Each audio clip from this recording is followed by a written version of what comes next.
Assalamualaikum warahmatullahi wabarakatuh.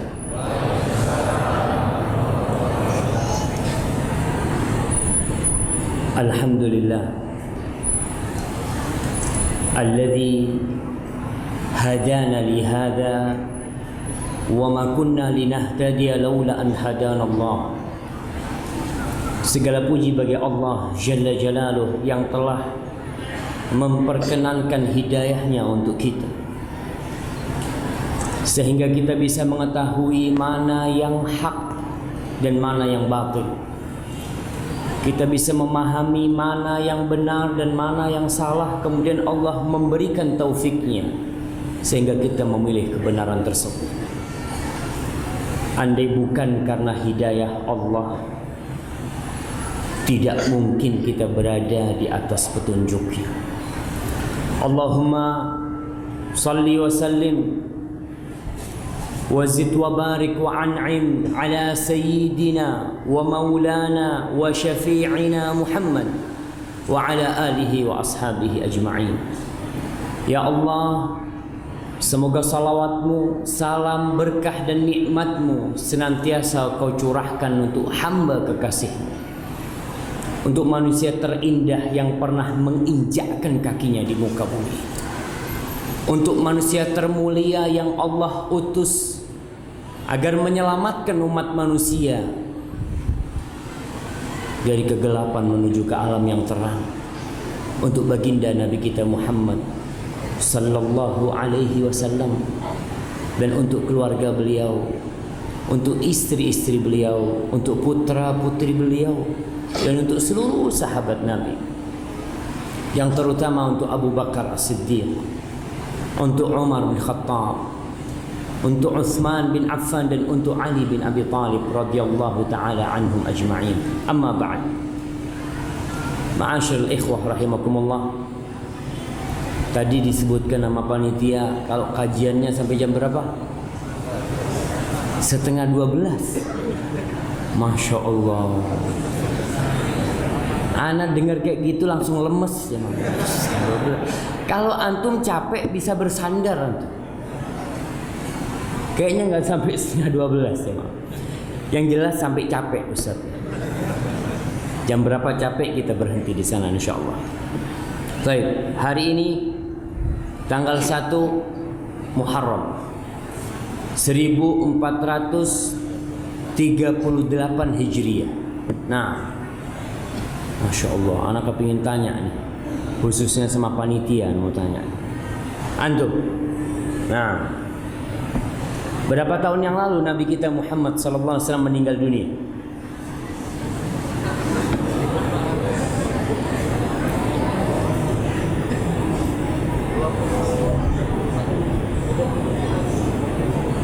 Berapa?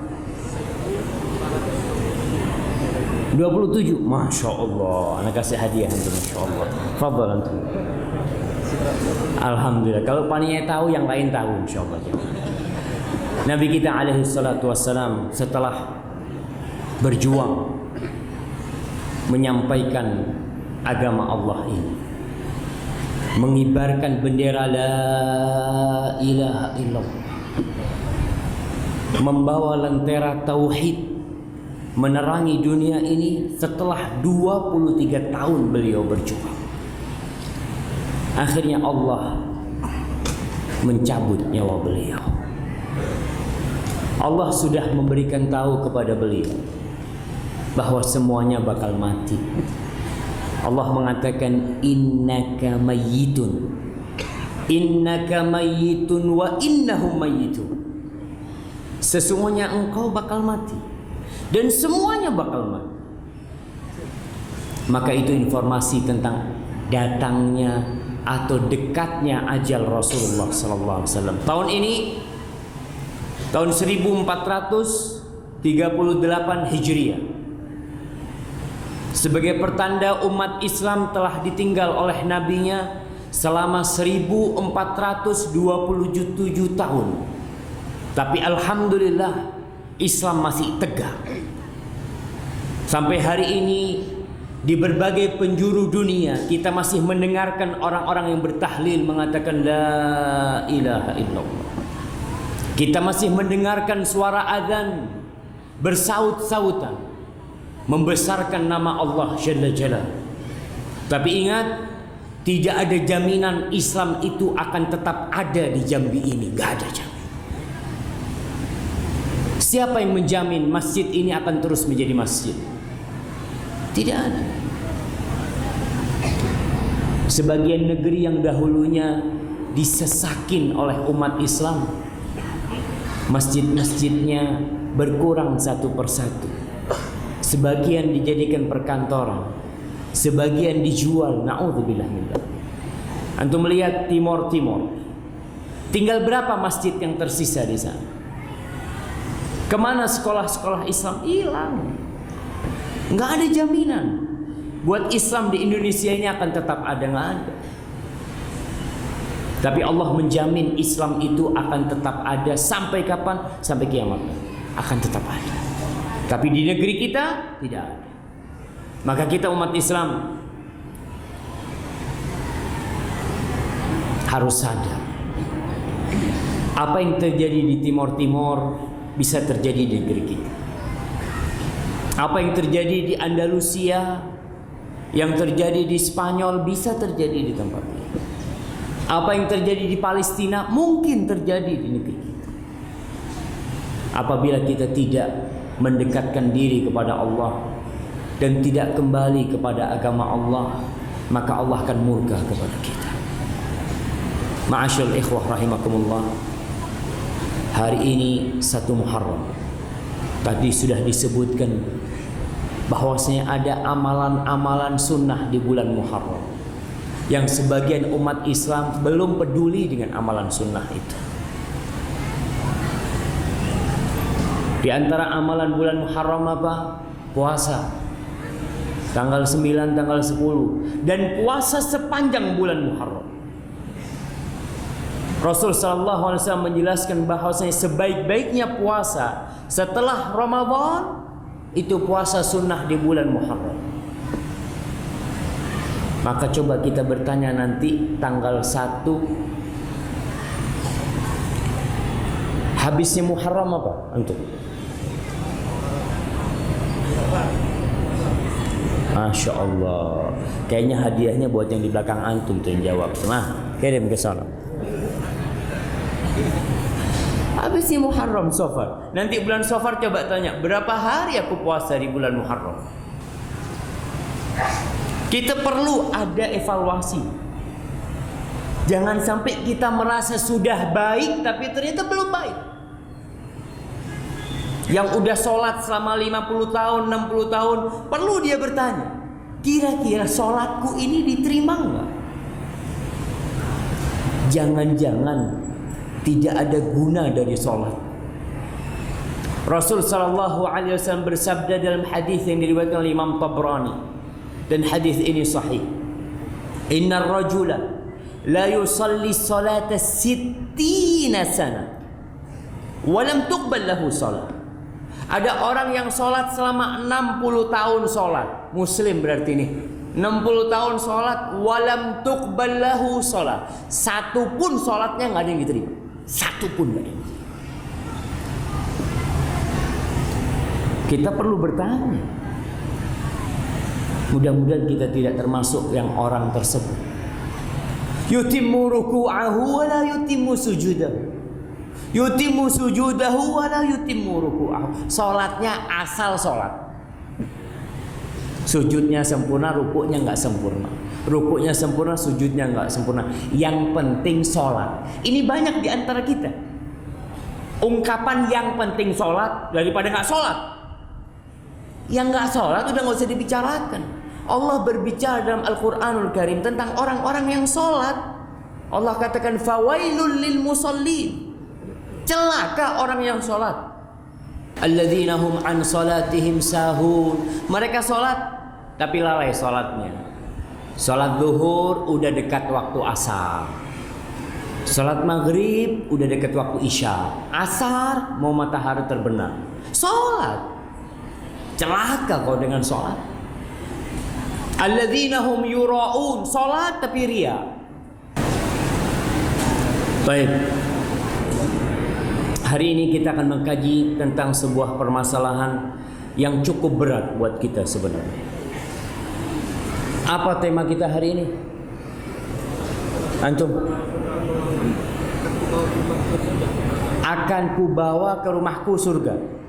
Betul jemaah? Soalnya kayaknya dia yang kasih hadiah, mafabel. Nah, akan kubawa surga ke rumah. Bisa antum bawa surga ke rumah? Masya Allah. Ada orang Ustaz bilang surga, Ustaz, anak kepingin punya mobil sampai sekarang belum punya Ustaz. Ada orang yang sampai mati belum bisa bawa mobil ke rumahnya. Ada. Tapi untuk surga Allah Subhanahu wa taala semuanya insya Allah bisa membawa. Tapi berat. Pernah suatu hari seorang sahabat dalam hadis riwayat Tirmidzi. Sahabat ini termasuk pecinta kuda. Dia senang banget sama kuda. Maka dia bertanya kepada Rasul SAW, "Ya Rasulullah, afil jannati khair?" Wahai Rasul SAW, di surga itu ada enggak kuda? Kita tahu ayat-ayat umum yang mengatakan wa fiha ma tashtahihil anfus wa taladzul a'yun. Di surga itu ada segala sesuatu yang disukai sama jiwa, yang menyejukkan pandangan mata. Semuanya ada di surga. Tapi ini sahabat karena cintanya kepada kuda, dia tanya sama Rasulullah SAW, "Afil jannati khair?" Siapa yang tahu jawaban Rasulullah SAW kasih hadiah? Hadiahnya hari ini kaos ya, nggak apa-apa. Nah, fadhal. Seseorang akan bersama orang yang dicintainya. Iya, fadhal. Jawabannya hampir benar. Baik, siapa yang mau jawab yang benar sekarang jamaah? Nah, seseorang bersama yang dicintainya. Pertanyaannya, apakah di surga ada kuda? Ada. Ada enggak? Nah, fadhal. Jawabannya gampang jemaah. Cuma pertanyaan selanjutnya, kudanya dari apa? Siapa yang mau jawab? Kita ini subhanallah jemaah, kalau untuk urusan dunia kita mau yang detail. Kita kepingin punya mobilnya itu merek ini ya, tahun sekian, kita kepingin. Kenapa kita nggak menginginkan seperti itu di surga Allah SWT? Seperti apa sih yang kita harap? Kata Rasul sallallahu alaihi wasallam, "Na'am, laka khairun idza udkhiltal jannah." Kalau kau dimasukkan ke surga, utita bi farasin min yaqutatin wa fi riwayatin hamra. Akan didatangkan kepadamu seekor kuda yang diciptakan oleh Allah dari permata. Permata merah dalam sebuah riwayat.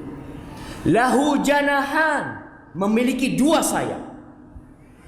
Fahumilta alaih, engkau akan dibawa di atas kuda itu. Thumma yatiru bika haitsu syi'ta, kemudian kau akan dibawa terbang kemanapun engkau ingin jamaah. Allahu Akbar. Tatkala kita berbicara tentang membawa surga ke dalam rumah kita, kita berbicara tentang kuda dengan sayap yang tercipta dari permata. Kita berbicara tentang rumah-rumah yang tercipta dari mutiara. Kita berbicara tentang sungai-sungai yang mengalir dari rumah-rumah yang di situ. Kita berbicara tentang sebuah keabadian. Tentang sesuatu yang tidak ada ujungnya. Yang Allah katakan wa antum fiha khalidun. Kalian akan kekal abadi selama-lamanya berada di sana. Kalau kesenangan di dunia akan hilang dan sirna. Sebagian di antara kita bisa menghadirkan rumah mewah untuk keluarganya. Sebagian bisa membawa mobil mewah untuk keluarganya. Setiap anaknya dibelikan mobil. Bisa dia lakukan itu. Tapi semua itu ada jangka waktu. Akan datang suatu masa yang anak-anak tidak akan dapat lagi menikmati rumah tersebut. Mobil pun juga tidak bisa dinaikin. Akan datang satu masa. Sedangkan surga Allah SWT, wa antum fiha khalidun, antum kekal. Untuk yang dunia, untuk menghadirkan mobil, untuk memiliki rumah, sebagian orang itu kerja di Jawa, merantau. Setahun sekali pulang, membawa sebagian hartanya. Kalau untuk dunia, untuk rumah, engkau rela bercapek-capek. Engkau rela meninggalkan keluargamu. Kenapa untuk surga engkau tidak rela melakukan hal itu? Maka kita perlu bertanya kepada diri kita, apakah sudah kita datangkan surga ke rumah kita? Ma'asyiral ikhwah rahimakumullah, Rasul sallallahu alaihi wasallam bersabda, "Huffatil jannatu bil makari wa huffatin nar bisyahawat." Surga itu dikelilingi dengan hal-hal yang tidak disukai oleh jiwa. Enggak disukai oleh jiwa. Mau masuk surga, kepingin. Tapi ternyata pagar yang mengelilingi surga itu sesuatu yang sangat bertentangan dengan nafsu kita. Wa huffatin nar, huffatil jannah bil makari, wa huffatin nar bisyahawat. Adapun neraka, maka neraka dikelilingi dengan segala sesuatu yang syahwat kita suka. Makanya nggak perlu disuruh orang tuh datang ke neraka. Antum bayangkan, orang umpamanya ke tempat maksiat, bayar, mau dia. Berapapun Anda bayar. Tapi ke rumah Allah, ketika dikumandangkan azan, hayya 'alas shalah, hayya 'alas shalah, antum melihat berapa orang yang bergerak menuju ke rumah Allah Subhanahu wa taala. Gratis. Satu langkah diangkat derajatmu. Satu langkah dihapuskan dosa. Satu langkah mendapatkan satu amal kebajikan. Kau masuk ke masjid, kau duduk nunggu nih, kita nih nunggu sholat duhur di masjid, itu malaikat-malaikat mendoakan kita. Tapi ternyata tidak sedikit orang-orang yang tidak menyukai. Tapi kalau lihat kita acara konser, musik, dangdut atau apa, bayar penuh, bayar. Itulah kondisi jiwa kita terhadap surga dan neraka. Oleh karena itu, tatkala Allah menyelesaikan penciptaan surga dan neraka, Allah nyuruh Jibril.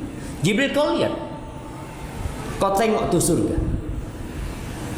Setelah Jibril melihat surga, dia balik menuju Allah SWT, mengatakan, ya Allah, tidak ada satupun hambamu yang mendengarkan tentang surga kecuali dia akan masuk surga. Siapa yang tidak mau masuk surga?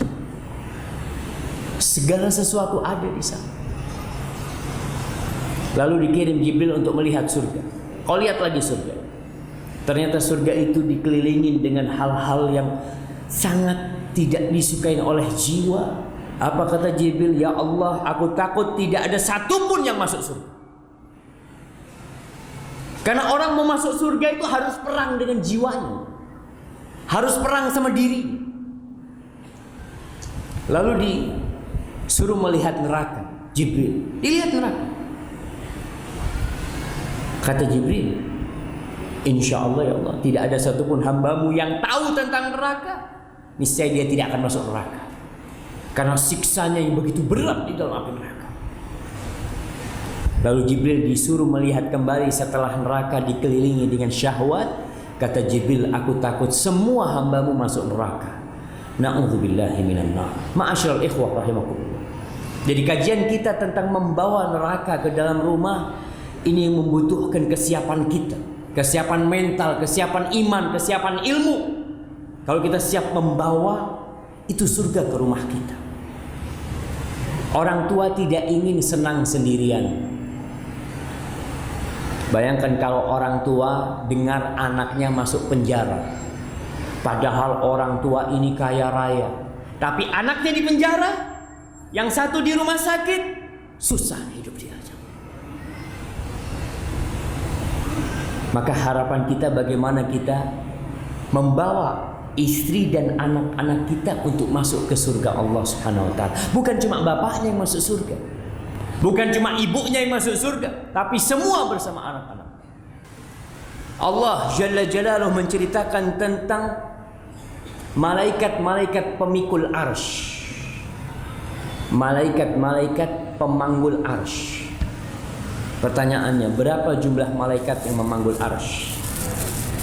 Masya Allah, itu yang udah jawab. Berapa? 4. Dari mana antum tahu? Kirim ke belakang sana.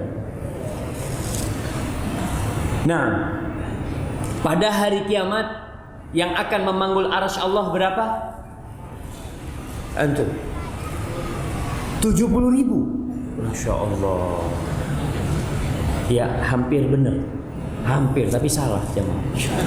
Mana yang jawab antum? 8. Masya Allah, kirim. Allah menceritakan tentang malaikat yang memanggul arsy Allah. Jumlah mereka 4 dalam riwayat yang sahih. Nanti pada hari kiamat akan 8 yang memanggul arsy Allah Subhanahu wa taala. Kata Nabi alaihi salatu wasallam, "Udzina li an uhadditha." Aku diizinkan oleh Allah untuk menceritakan tentang salah satu malaikat yang memanggul arsy.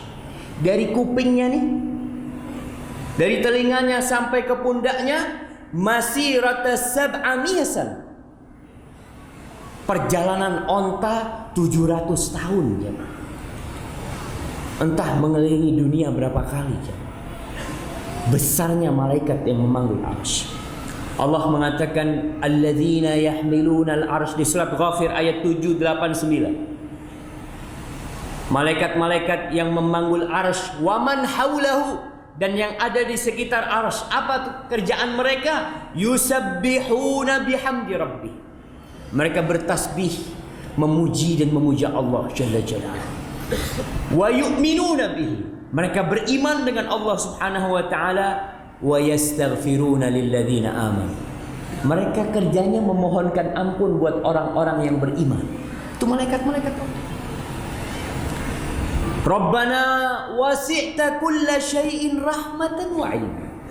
Ya Allah, rahmat dan ilmumu itu meliputi segala sesuatu.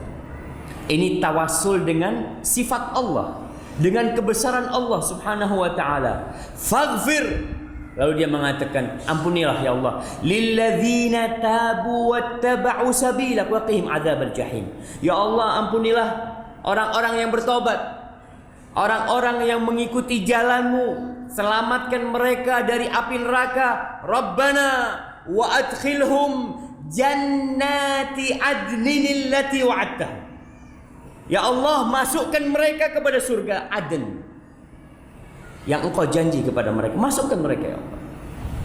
Tapi lihat, doa malaikat ini bukan cuma orang yang taubat, tapi mereka juga meminta buat keluarganya. Wa man salaha min abaihim wa azwajihim wa dzurriyyatihim. Ya Allah, masukkan bersama mereka siapa? Semua yang baik dari orang tua mereka, dari anak keturunan mereka, dan dari pasangan-pasangan hidup mereka.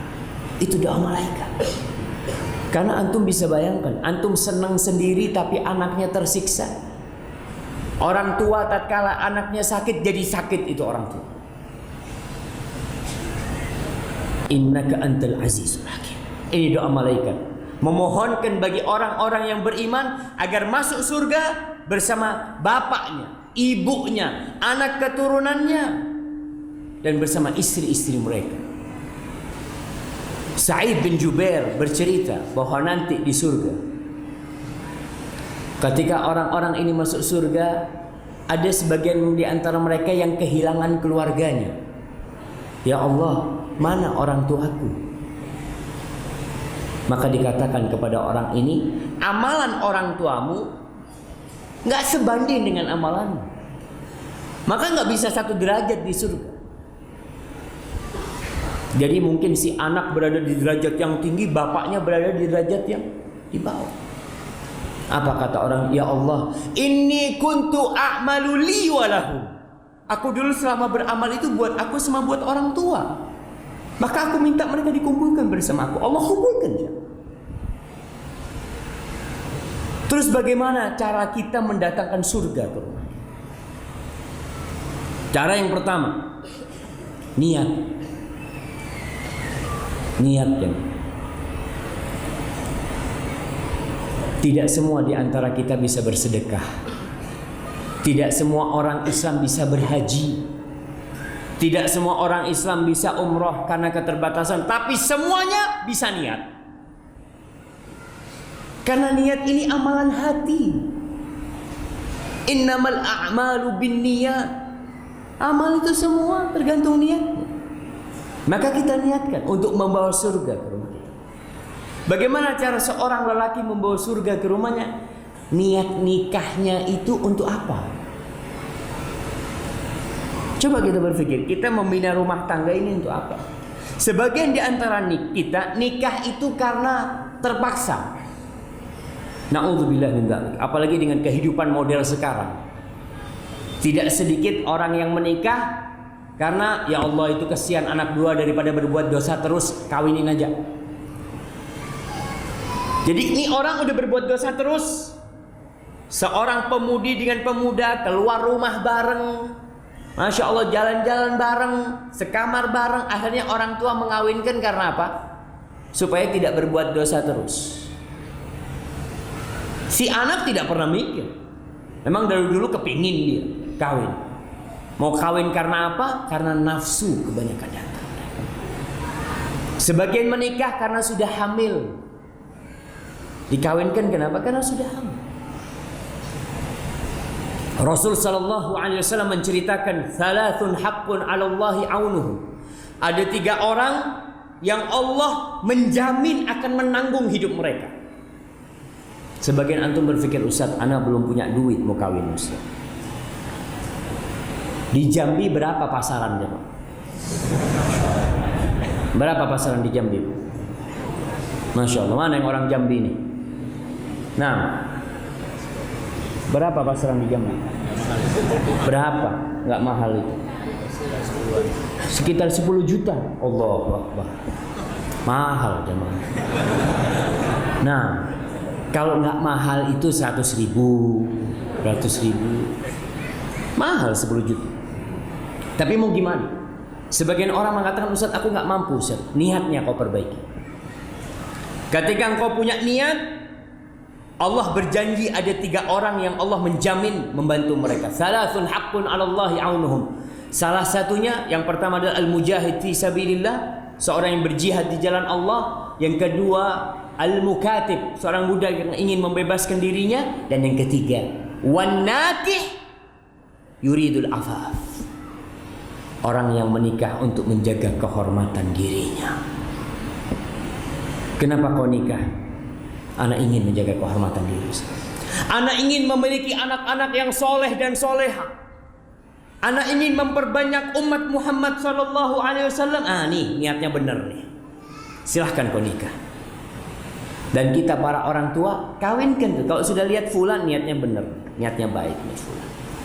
Allah katakan wa ankihul ayama minkum was-salihina min ibadikum wa imaikum iyakunu fuqara yughnihimullah min fadli. Kalian kawinkan tuh orang-orang yang nggak punya istri, yang nggak punya suami di antara kalian, dari budak-budak perempuan kalian, budak laki-laki, kawinkan mereka. Iyakunu fuqara. Kalau mereka fakir, jangan takut. Yughnihimullah min fadli. Allah yang akan mencukupi. Allah yang akan mencukupi. Bukan orang tuanya. Kadang-kadang kita nikah. Ini. Yang kedua, mencari, memilih surga. Untuk membawa surga ke rumah, kita harus memilih. Nggak sembarangan kita masukkan orang ke dalam rumah kita. Tidur bersama kita. Menjadi ibu buat anak-anak kita, enggak. Kita disuruh memilih. Dalam kehidupan ini, kita nggak bisa memilih lahir. Kadang-kala antum lahir, melihat bapaknya, bapak anak kok hitam ya. Ya mau gimana? Nggak bisa milih kan? Mati juga antum nggak bisa milih. Untuk nikah antum bisa milih. Ada kesempatan untuk milih dan pilih antum. Banyak ibu-ibu yang nyesel. Ustaz, anak ini dia kayaknya neraka di rumah, Ustaz. Tanya sama dia, itu suaminya pilihan ibu enggak? Ya dulu pilihan saya, Ustaz, dulu. Sekarang saya nggak suka lagi sama dia. Nah, itu banyak yang menyesal setelah berjalan bertahun-tahun. Udah susah. Tapi kalau belum, antum bisa milih.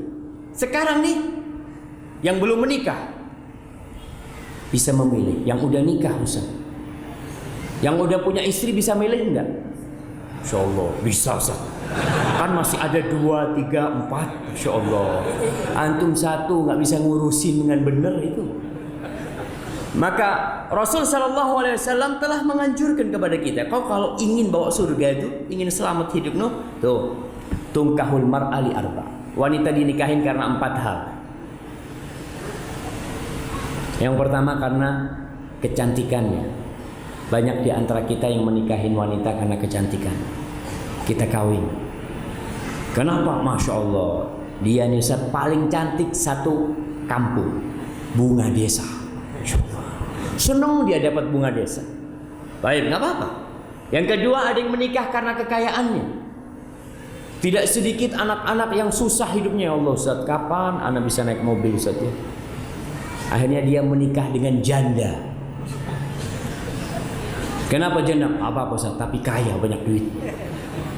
Maka hati-hati ibu-ibu, kalau ada orang yang menikahin karena kekayaannya, jangan diterima.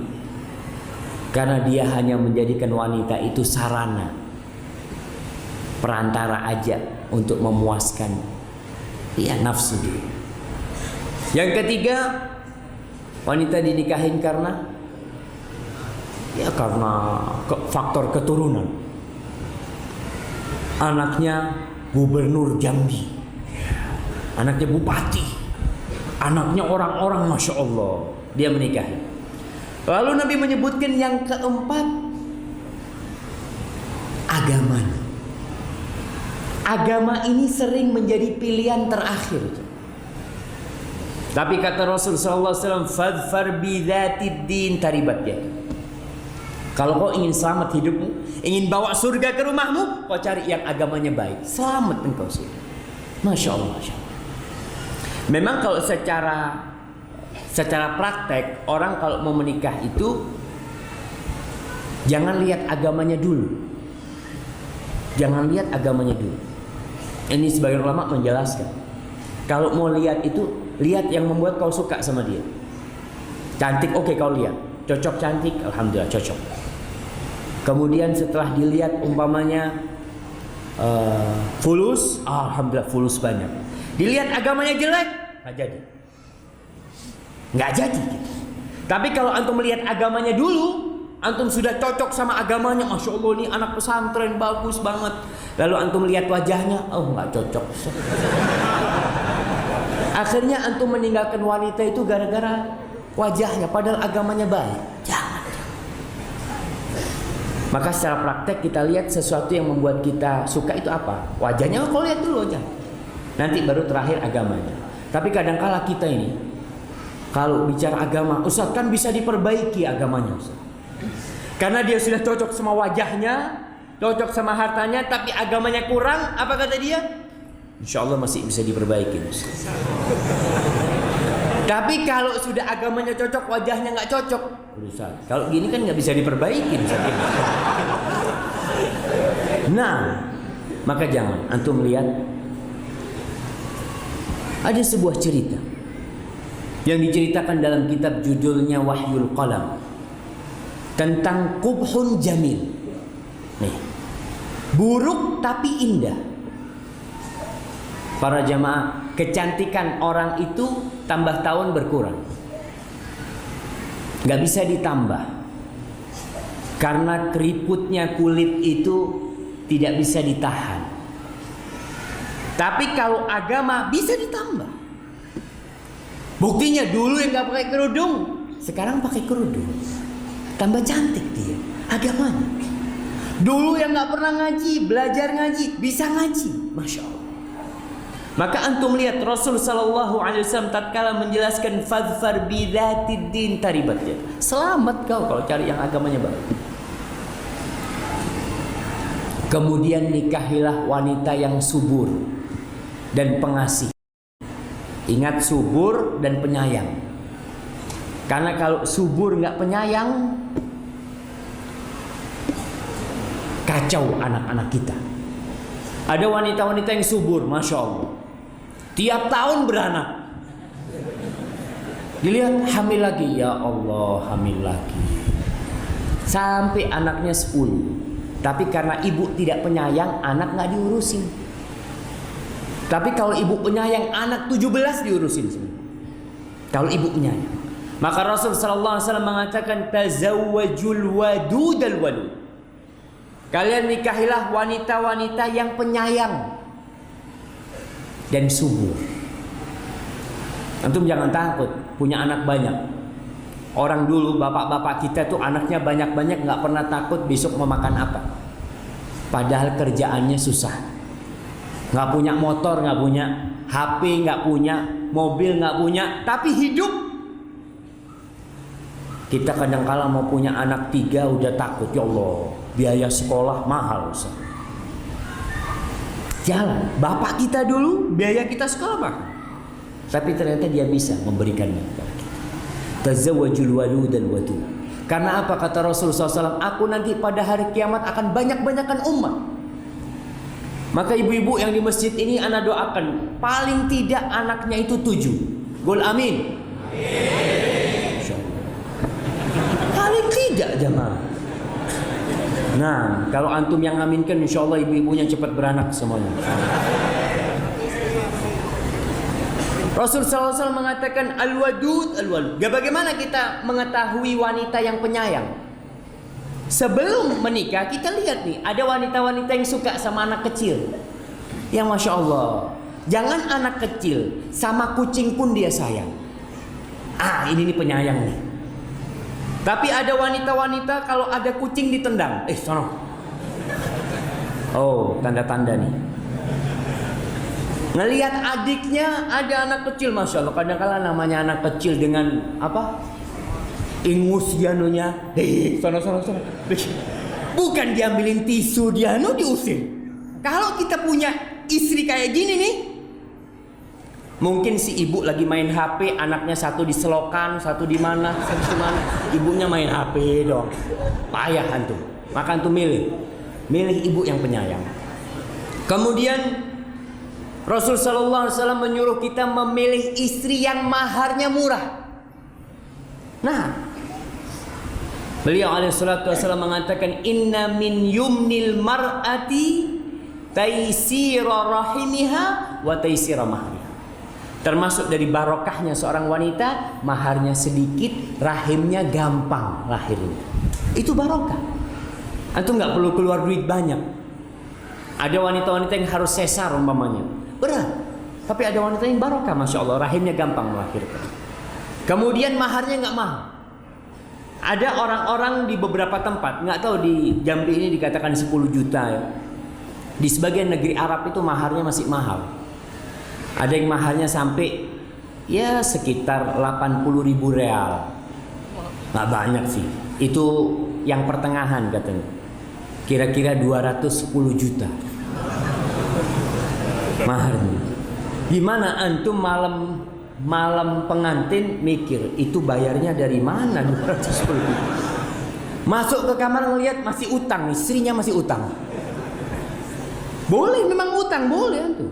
Makanya kalau memang maharnya mahal dan antum harus nikah, bilang sama mertua, maharnya kredit, Pak. Jadi ketika akad nikah disebutkan, kan ada disebutkan nakdan, halan, bayar di tempat. Bayar di tempat, iya, kalau 500.000 bayar di tempat nggak apa-apa. Dengan mahar umpamanya 200 juta, antum bilang qabil tuh, aku terima nikahnya, tapi bayarnya cicil. Tawar menawar nggak apa-apa. Bismillah. Tapi memang kalau maharnya mahal itu kadang-kala kita hidup di rumah tangga itu jadi susah. Setiap melihat istri kurang taat, aku keluar duit mahal ya. Nggak nyaman udah. udah nggak nyaman. Maka seperti itu. Kemudian para suami nggak boleh makan maharnya. Nggak boleh kita makan duitnya istri, itu nggak boleh. Kecuali si istri menghalalkan. Fa in tibna lakum. Kalau mereka merasa nyaman memberikan sesuatu buat kalian nggak apa-apa. Tapi kalau tidak nggak boleh. Baik, itu berkaitan dengan wanita. Bagi ibu-ibu untuk mencari surga yang akan dibawa ke rumahnya nih, kata Rasul sallallahu alaihi wasallam, dua. Idza ja'akum man tardawna dinahu wa khuluquh.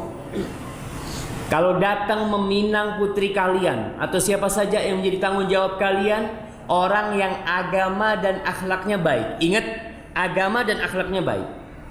Padahal seharusnya agama dan akhlak ini menyatu. Tapi realitanya ada orang yang hafalan Qur'annya banyak tapi akhlaknya nggak benar. Ada. Maka lulusan pesantren bukan jaminan akhlaknya baik, tapi ilmunya insya Allah iya. Kita perlu lihat.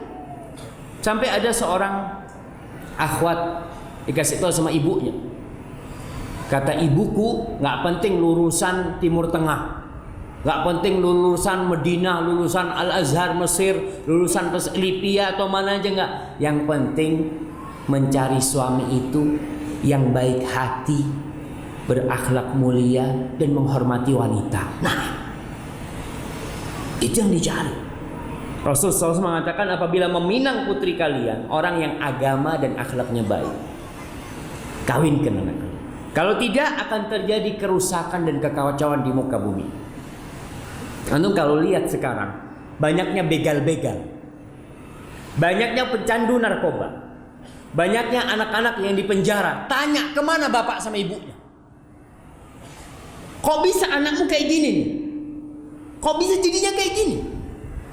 Kadangkala tadi ketika memilih, ada yang meminang orang yang baik hati ditolak karena miskin. Para sahabat bertanya, ya Rasulullah, in kana fi, wahai Rasulullah, di mana? Iya, memang akhlaknya baik, agamanya baik, tapi ada kekurangan. Apa kekurangannya? Mungkin kurang tinggi. Ada kan perempuan-perempuan kayaknya nggak pas kalau jalan sama anak, Ustaz, karena terlalu pendek. Ada yang ditolak karena itu, ada yang ditolak karena miskin. Kenapa? Ini jamaah, ada seorang ustadz, Allah yarhamuh, dia meninggal dunia. Dia cerita waktu di Madinah, dia pernah melamar seorang wanita. Ditanya sama bakal calon mertuanya yang tidak jadi. Jadi bakal calon mertuanya yang tidak jadi. Ditanya, ente sekolah di mana? Di Madinah. Ana masih mahasiswa, belum kerja. Nanti kalau pulang mau kerja apa? Mungkin anak akan ngajar di pesantren. Oh, digaji berapa? Ya mungkin 700.000. Oh, 700.000. Iya, nanti kita tanyakan. Ditolak. Coba yang datang itu dokter. Profesinya dokter. Oh, masya Allah, masya Allah. Kapan mau nikah? Langsung kapan mau nikah sama? Allahu Akbar. Tapi kalau antum apa kerjaannya? Jualan herbal. Jualan herbal. Jadi ditolak antum nanti. Bagaimana cara mengetahui agama dan akhlak? Kalau agama mungkin kita bisa tanya ke imam masjid. Imam masjid tuh tanya kita. Datang ke imam masjid. Pak Imam, kenal sama fulan? Iya. Yang rumahnya di sini? Iya, kenal. Kenapa? Dia minta anak-anak, Pak Imam. Bagaimana anak itu? Masya Allah anak itu. Masya Allah anak itu. Anak biasanya kalau naik khutbah Jumat itu, dia mesti terakhir yang datang. Udah ketahuan nih. Ini agamanya udah nggak masuk nih. Untuk mengetahui akhlak seseorang di mana? Di masjid? Enggak. Di majelis ilmu? Enggak. Di atas mimbar? Tidak. Karena orang kalau di tempat baik, dia akan jadi baik memang. Kalau antum ditanya, antum kenal sama fulan? Kenal di mana? Di majelis ilmu. Oh, berarti agamanya baik. Akhlaknya tanya di tempat kerjanya. Tanya sama sahib-sahibnya. Gimana fulan di tempat kerjanya? Fulan ini Masya Allah, sholatnya bagus. Cuma satu penyakitnya dia. Apa? Bakhil banget. Bakhil. Ada ibu-ibu lebih suka suami yang sholatnya baik tapi bakhil, atau suami yang sholatnya baik tapi nggak bakhil? Ya nggak bakhil lah tentunya. Ketika kita tahu bakhil, ya udah akhlaknya berarti buruk. Atau fulan afwan ya, anak nggak mau ghibah, tapi karena engkau tanya, ini ghibah yang diperbolehkan itu salah satunya adalah kalau ada orang tanya tentang fulan karena mau dinikahkan, maka kita boleh membongkar aibnya. Fulan ini punya utang sama anak, udah 2 tahun nggak bayar-bayar. Ini akhlak buruk sudah. Akhlak buruk. Kenapa kita katakan akhlak buruk? Nabi SAW mengatakan ahsanukum qadaan. Orang yang terbaik di antara kalian adalah yang paling baik kalau bayar utang. Itu tuh, ini termasuk standar mengetahui akhlak seseorang dengan utang. Dan antum kalau lihat teman-teman buruk, antum kalau nggak suka sama temennya, karena kalau teman ini bikin ribut terus, utangin duit dia. Kasih duit. Kau nggak butuh duit? Butuh kata dia. Berapa? 1 juta. Nah, 1 juta. Insya Allah nggak pernah ketemu antum lagi dia. Kalau ketemu antum, kajian nih, kelihatan antum dia cari pintu lain. Orang di situ kita lihat baiknya orang. Tapi orang yang baik ketika bayar utang tepat waktu. Nggak bisa bayar dia datang. Minta maaf, ana belum bisa bayar. Maka ibu-ibu kalau mencari pasangan hidup buat anaknya, carilah yang agamanya baik dan akhlaknya mulia. Dan kita jamaah yang sudah ngaji, yang sudah sering ke masjid, tolong akhlaknya diperbaiki. Kita hanya ini udah bener nggak akhlaknya? Jangan cuma ibadahnya yang benar tapi akhlaknya belum benar. Kemudian agar kita bisa membawa rumah ke surga saat walimah, kita perlu memikirkan. Banyak di antara kita yang mengadakan walimah penuh dengan dosa. Walimahnya nggak benar.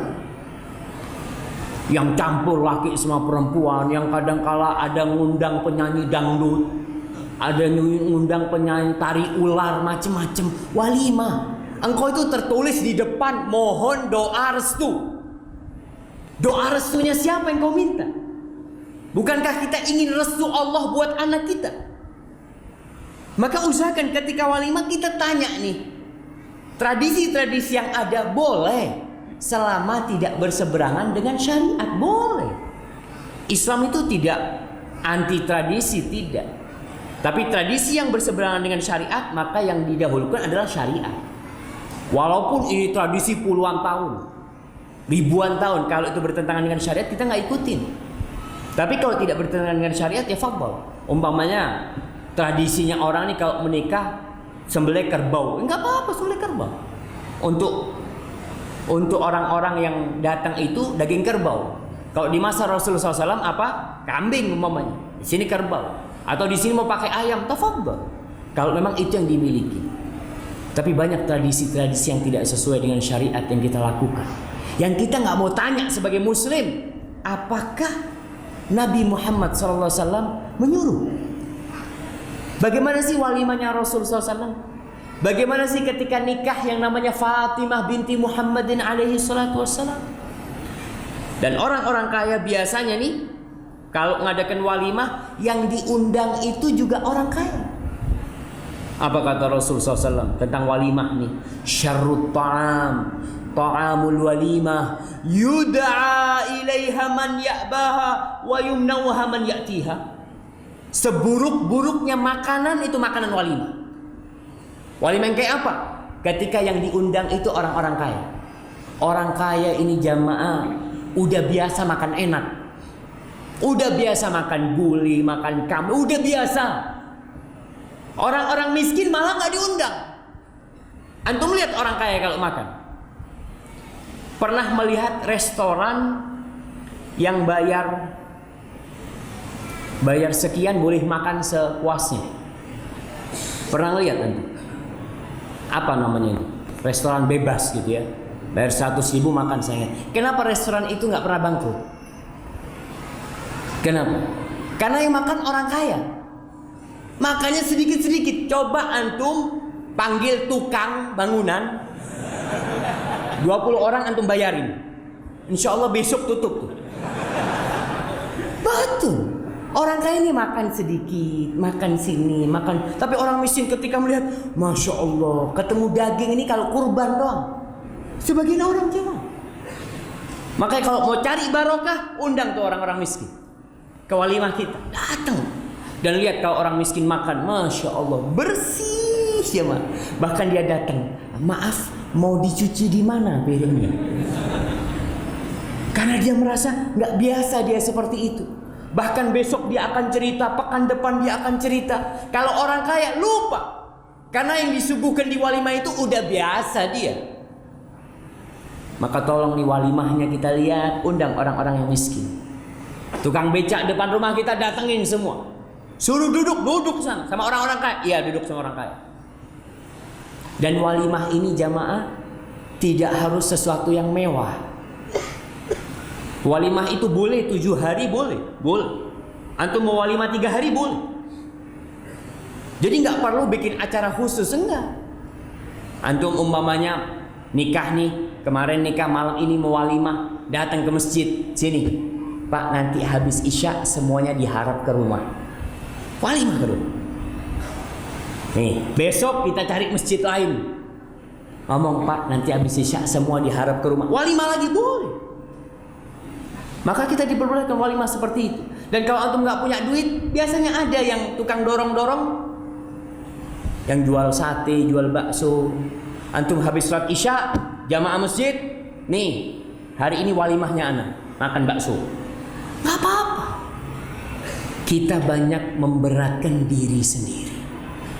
Islam itu mudah, kita yang memberatkan. Harus kayak gini, harus kayak gini, harus kayak gini. Nggak kawin-kawin anak kita. Karena banyak harus kayak gitu. Nikah itu yang penting syarat rukunnya lengkap, bismillah. Maka tolong diperhatikan.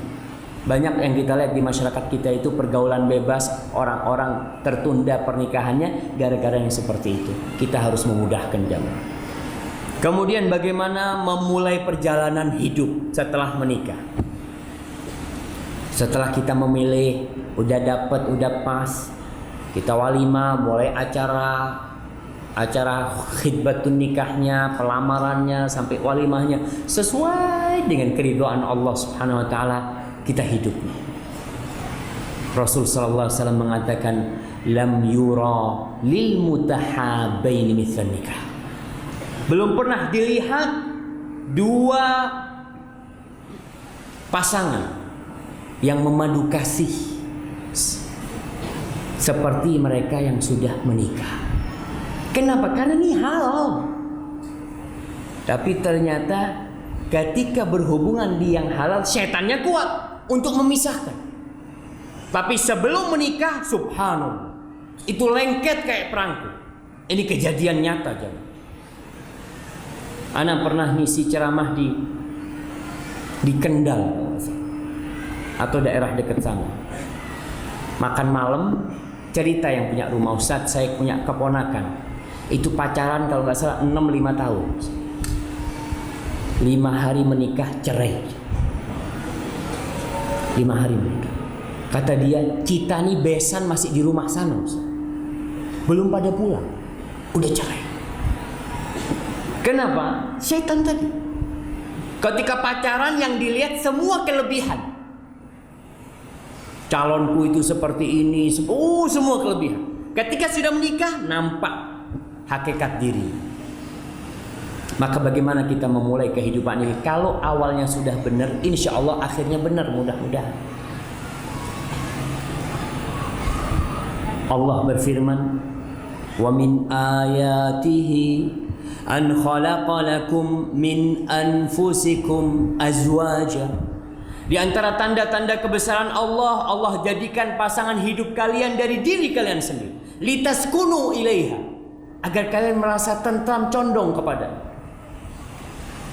Sakinah ini diterjemahkan oleh sebagian ulama dengan makna cocok. Jadi kadangkala kita ini ngelihat calon itu dari jauh, apa ada istilah udah ngeretek, apa tuh jemaah? Apa? Chemistry. Apaan chemistry? Jadi dia, aduh pas banget kayaknya ini. Nah, lalu minta ditolak, ya Allah. Putus asa kadang-kala kita. Nah, dia udah, kalau kita udah pas tapi ditolak berarti bukan jodoh kita. Kita cari yang lain. Litaskunu ilaihi, yang penting udah cocok. Adapun cinta dan kasih sayang Allah yang bikin. Wa ja'ala bainakum mawaddatan wa rahmah. Allah yang menjadikan di antara kalian mawaddah, cinta dan kasih sayang.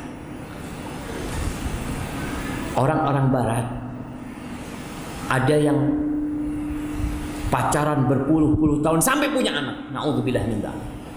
Ketika menikah, apa kita akan mengadopsi yang seperti itu? Tidak. Maka kita mulai dengan start yang benar, lalu kita mulai menjalani kehidupan kita. Para jamaah rahimakumullah, ketika antum menikah, ingat suami istri ini memiliki kekurangan. Jadi seorang pemuda yang menikahin wanita, dia bayangin wanita ini sudah sempurna dari alif sampai ya, itu sudah ada dalam bayangan dia. Setelah satu rumah, kelihatan beberapa perilaku buruk istrinya. Ternyata istriku ini susah bangun subuhnya. Harapan dia, bapak-bapak kan kepingin bangun subuh sudah ada kopi di samping. Masya Allah. Siapa yang kalau bangun subuh dibikinin kopi sama istri? Di sini nih, depan, anak kasih hadiah. Antum udah dapat hadiah kan? Masya Allah. Mana? Tadi. Nah, dibikinin kopi sampai sekarang. Berarti antum telat terus subuh.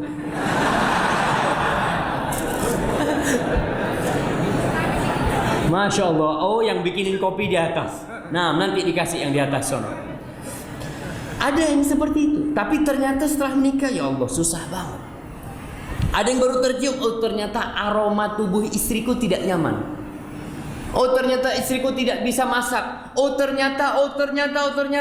Ya Allah, gimana ya, udah jadi nih. Gimana? Ya udah.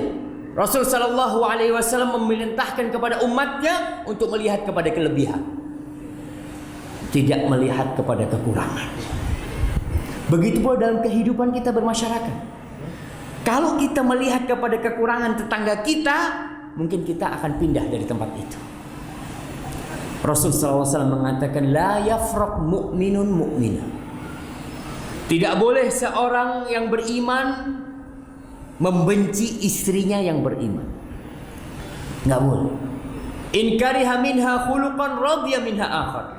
Kalau ada akhlak-akhlak buruk istrinya yang tidak dia sukai, bukankah ada akhlak baik lainnya dia?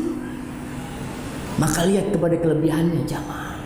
Kita ini selalu nunjuk orang seperti ini. Nih orang ini kayak gini. Padahal 3 jari kita mengarah ke kita sendiri. Engkau gimana? Maka lihatlah kepada kelebihan istri kita. Begitu pula para istri. Para istri ini termasuk orang yang biasa melupakan kebaikan suaminya. Dia ceritakan sama temannya, sama tetangganya, curhat nih. Antum lihat kalau curhat, yang diceritakan mesti keburukan suami. Betul ibu-ibu? Iya, enggak. Betul. Kalau kebaikan suaminya disimpan. Suamiku itu kayak gini, kayak gini. Subhanallah. Hidup 10 tahun suaminya baik, engkau tidak pernah cerita kebaikan. Sekali ada kekurangan suami, kau ceritakan kepada orang. La yafraq mu'minun mu'minun. Lalu Allah katakan wa'ashiruhunna bil ma'ruf. Pergaulilah istri-istri kalian dengan cara yang patut. Ini para suami. Fa in karihtumuhun, kalau kalian benci, lihat konteksnya suami benci. Apa kata Allah? Fa'asa an takrahu syai'an wa yaj'alallahu fihi khairan katsiran. Bisa jadi yang kalian benci itu Allah jadikan kebaikan yang banyak. Hidup ini sejatinya jamaah adalah ujian. Ada yang diuji sama suaminya, ada yang diuji sama istrinya. Ya udah dijalanin hidupnya. Bismillah. Gak lama lagi kita akan meninggalkan dunia ini dengan segala-galanya. Rasul sallallahu alaihi wasallam mengatakan uritun nar, ditampakkan kepada aku api neraka. Fa idza aktsaru ahlihan nisa, ternyata kebanyakan penghuni neraka itu wanita. Kenapa? Yakfurna, karena wanita-wanita itu kufur. Mereka tidak pandai bersyukur kepada suami. Yakfur. Para sahabat bertanya, ayakfurna billah? Apakah wanita-wanita itu kufur kepada Allah? Apa kata Nabi SAW? Yakfurnal ashir wa yakfurnal ihsan. Wanita-wanita itu biasa mengingkari suami, mengingkari kebaikan suami. Sampai Nabi memberikan contoh, ya Allahu Akbar. Dan insya Allah bapak-bapak pernah mengalami hal ini. Yang gak pernah mengalami anak kasih hadiah. Kata Rasulullah SAW, andai kata engkau berbaik setahun sama dia, lalu engkau berbuat salah sekali, perempuan itu akan mengatakan, kayaknya aku gak pernah bahagia hidup sama kau. Kayaknya aku gak pernah senang hidup sama kau. Engkau tidak pernah membahagiakan aku. Allahu Akbar, setahun berbuat baik. Insya Allah. Kadang-kala berbuat buruk sekali nih suaminya, tahu-tahu si istri sudah ngambil tas. Mau kemana, Dek? Abang udah gak sayang lagi sama aku. Udah mau kabur aja. Subhanallah. Maka para wanita, tolong dihargai suaminya.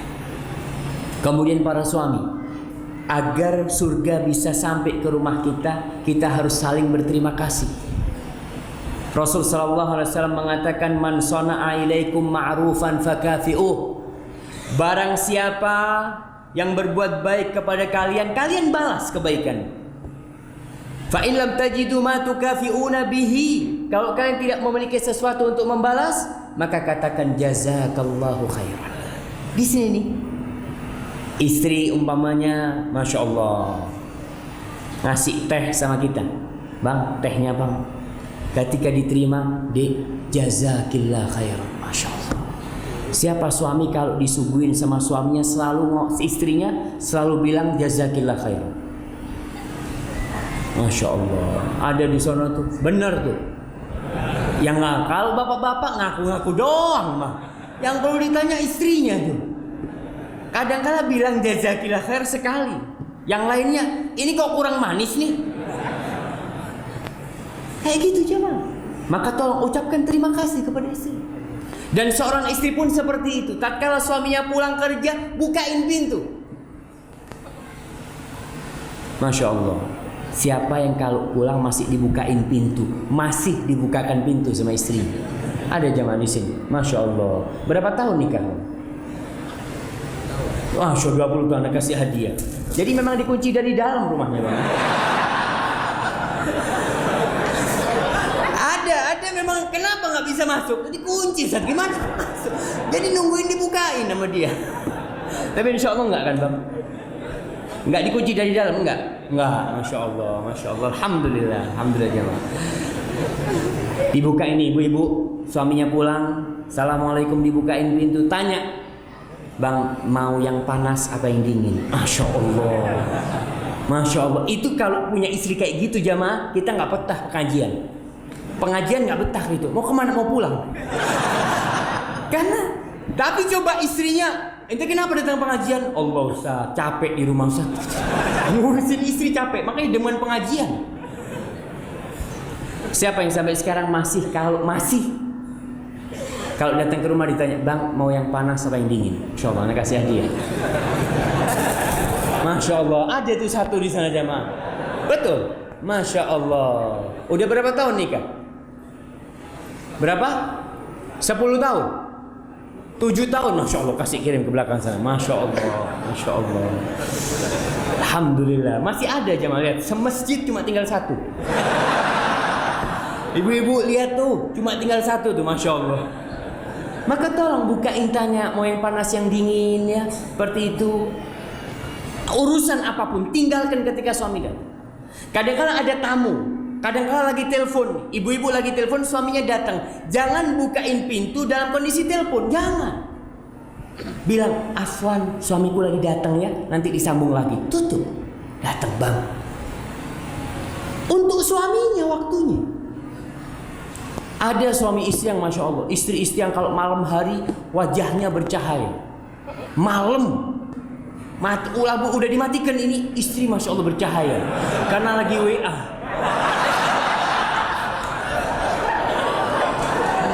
Si suami, Allahu Akbar.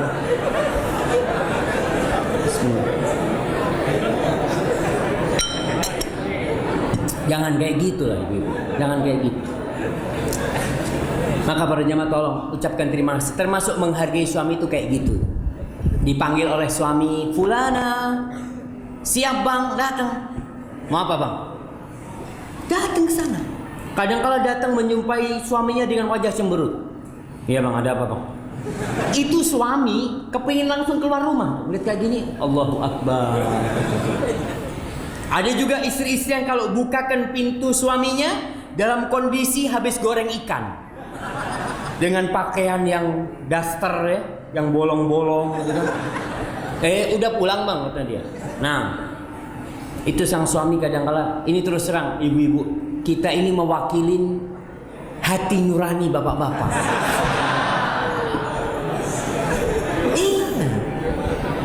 Masalahnya godaan terbesar lelaki itu wanita. Nabi SAW mengatakan, ma taraktu fitnatan asyadda 'ala rijali minan nisa. Wanita. Sedangkan di luar tuh wanita-wanita yang menggoda itu naudzubillah dengan pakaian yang seksi, dengan aroma yang wangi. Kita masuk rumah dilihat, Allahu Akbar. Dan ibu-ibu tuh biasanya kalau keluar rumah baru cantik.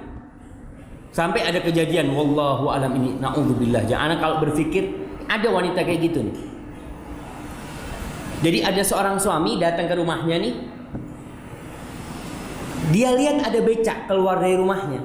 Ada wanita naik becak. Senyum-senyum sama dia. Dia lihat dia senyum juga, kata dia. Loh, istrinya dia ternyata jemaah. Antum lihat ada wanita yang kalau sudah bersolek itu berubah wajah. Jadi cantik banget. Seperti itulah seharusnya seorang wanita di dalam rumah. Dan bapak-bapak harus ada fasilitas seperti itu. Berikan fasilitas kepada istrinya. Pulang beliin baju yang bagus-bagus buat istrinya. Yang cantik lah, beliin make up macam-macam, beliin parfum, beliin. Dan harapannya dipakai di rumah oleh istri-istri kita. Seperti ini insya Allah rumah ini saling menjaga jemaah. Dan bapak-bapak ketika ada fitnah di luar, hatinya tergoda. Apa kata Rasulullah SAW? Falyarji ila ahli. Pulang ke rumahnya, pulang. Walaupun pegawai negeri nggak apa-apa, di skoros nggak apa-apa. Pulang ke rumahnya. Kalau kita ada hasrat jamaah, kalau tidak disalurkan, itu jadi penyakit. Dan sang istri harus ada di rumah. Jangan si suami sudah Masya Allah datang ke rumahnya, Assalamualaikum, yang bukain pembantu. Mana ibu, kata dia. Nggak ada ibu. Allah, gini dia. Rasulullah SAW mengatakan, fa innahu yaruddu dzalik. Engkau kalau mendatangi istrimu, selesai pikiran-pikiran nggak benar ini jamaah. Ketika ditumpahkan ke istri, selesai jamaah. Nggak ada lagi antum. Oh itu perempuan begitu cantiknya, hilang semua. Ada sebuah kejadian di Sudan. Ini orang kalau ngerti agama dan dia praktekkan ilmu agamanya itu. Ada seorang hakim di pengadilan. Ketika di persidangan itu didatangkan yang terdakwahnya atau saksinya atau siapalah. Ketika didatangkan jamaah, ternyata wanita ini cantik banget jamaah. Apa kata hakim? Diskoros dulu. Ya, tunda sebentar lagi. Setengah jam atau apa? Hakim ini pulang ke rumahnya. Nah, dia pulang ke rumahnya, jaraknya 15 menit padahal mahkamah itu dari rumahnya. Dia naik mobil, pulang dari sana, dia jumpain istrinya, selesai urusan, dia balik lagi, datangkan tuh wanita. Selesai sudah, perasaan yang ini hilang. Maka ibu-ibu harus berusaha menjadikan rumah tangganya terjaga dari perzinahan. Kenapa Rasulullah SAW menekankan sekali untuk masalah ranjang itu? Bahkan diceritakan malaikat itu melaknat wanita yang dipanggil sama suaminya lalu menolak, dia laknat. Karena dampak buruknya nanti itu ke tempat perzinaan, naudzubillah, pikiran yang enggak. Tapi ketika sudah berhubungan sama istrinya selesai, Allah berikan ketenangan kepada sang suami. Para sahabat Nabi di Masjid Nabawi, mereka lagi duduk-duduk bareng-bareng.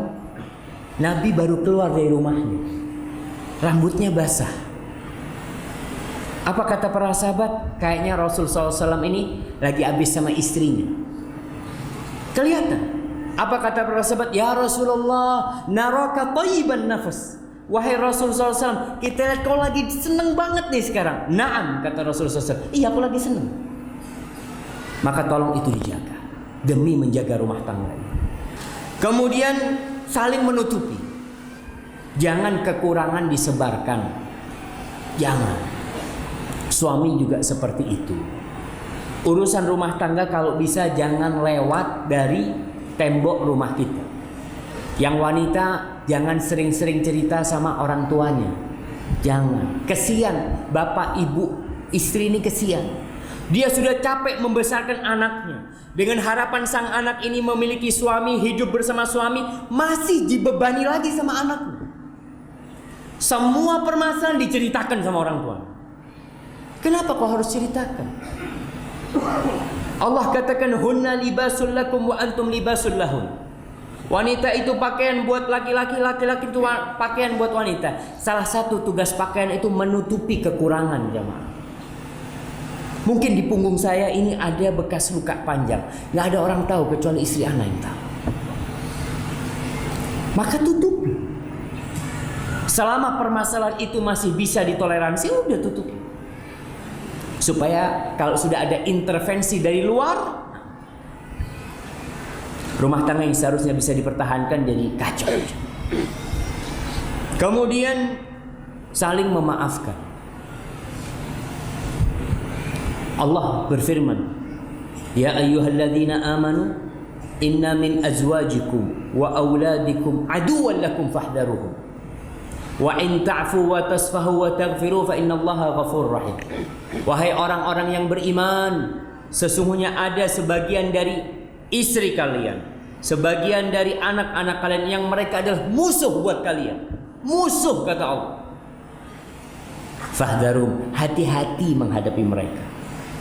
Lalu bagaimana sikap kita yang benar? Apa kata Allah? Wa in ta'fu wa tasfahu wa taghfir. Kalau kalian maafkan. Kalian maafkan.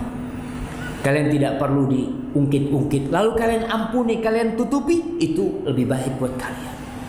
Sesungguhnya Allah itu Maha Pengampun dan Maha Pengasih. Maka para suami pun jangan gampang-gampang mengungkit kesalahan istrinya. Dulu pernah berbuat ini buruk, jangan. Rasul sallallahu alaihi wasallam pernah ditanya, "Ya Rasulullah, kam na'fu 'anil khadim?" Wahai Rasul sallallahu alaihi wasallam, berapa kali kita memaafkan pembantu? Berapa kali? Rasul diam. Berapa kali? 70 kali. Ya, itu yang jawab dapat hadiah jemaah. Nah, nanti antum lihat. Ambil di panitia itu. Lalu dia tanya lagi, berapa kali kita memaafkan pembantu? Sampai 3 kali kata Rasul SAW, u'fu anil khadim fi kulli yaum 70 marrah. Maafkan pembantumu itu tiap hari 70 kali. Bagaimana dengan istri kita? Bagaimana ibu-ibu dengan suaminya? Berapa kali memaafkan? 70 kali maafkan. Maka dengan cara seperti ini rumah tangga akan jalan jauh. Kemudian yang terakhir, ini berkaitan dengan rumah tangga jemaah. Kita belum bicara tentang anak jemaah. Saling mengingatkan. Wa tawasau bil haqq wa tawasau bis sabr. Kadangkala ada suaminya yang udah ngaji, alhamdulillah, udah mulai faham Islam yang benar, udah mulai sholat tepat waktu. Istrinya belum. Ada yang istrinya belum pakai kerudung, ada yang istrinya macam-macam lah. Karena dia memang dulunya belum benar. Bagaimana tugas seorang suami? Mengingatkan dengan cinta dan kasih sayang. Jadi kalau ingin memberitahu istri kita, memberi nasihat istri kita, bungkus nasihat itu dengan kasih sayang, bukan dengan emosi. Rasul Shallallahu Alaihi Wasallam ketika memberikan nasihat kepada sahabatnya, kepada Mu'ad bin Jabal, kepada Abu Dzar Al-Ghifari, beliau itu mengatakan, ya Abu Dzar, wallahi inni uhibbuka. Wahai Abu Dzar, demi Allah aku mencintaimu. Orang tuh kalau sudah mendapatkan ungkapan cinta dari orang yang akan ngasih nasihat, dia tahu nasihatnya ini benar nih, karena dia cinta kepada Mu'ad bin Jabal seperti itu. Baru ngasih nasihat. Jangan tinggalkan setelah sholat untuk membaca Allahumma a'inni ala dzikrika wa syukrika wa husni ibadati. Itu nasihat Rasul SAW. Kepada istri pun seperti itu. Panggil istri, Dek, aku ada perlu sama kamu. Jangan ngasih nasihat istri di depan anak-anak, jangan. Di depan umum apalagi. Nanti selesai semuanya, anak-anak pada tidur, dudukkan istrinya. Dek, afwan, aku ada yang ingin aku sampaikan. Katakan, wahai istriku, demi Allah, kayaknya aku gak bisa hidup tanpa dirimu. Di antara semua wanita yang ada ini, hanya engkau yang selalu aku ingat. Tapi aku ingin minta sesuatu kepadamu. Apa kata istrinya? Kau minta apa saja bang, aku akan berikan padamu. Baru kasih nasihat. Tapi kalau kita ngasih nasihat dengan emosi, duduk sini. Kau tahu pemimpin itu adalah suami. Qala Allahu tabaraka wa ta'ala, ar-rijalu qawwamuna 'alan nisa. Udah, ini udah panas nih. Mulai kayak gitu. Jangan. Kemudian istri kalau ingin menasihatin suami, jangan menggurui. Karena suami itu pemimpin. Yang namanya atasan nggak bisa ngasih nasihat. Atasan itu dan anak buah itu ngasih nasihat susah. Tapi kalau sama atasan paling tidak sharing. Bahasanya itu sharing. Bang, ana ini ada masalah bang. Mungkin abang tahu solusi. Ngomong sama suami.